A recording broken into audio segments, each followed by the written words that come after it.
The reason I did this is because you mow too close to the AC unit and it gets trapped in there. I wish I had my weed whipper. I'd weed whip all this for this lady.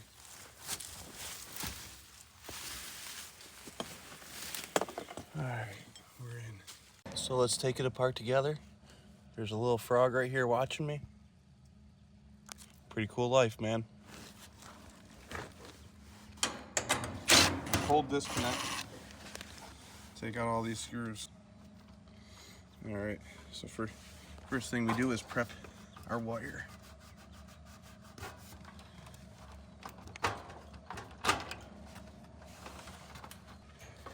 So all we're going to do is see your wires to easily remove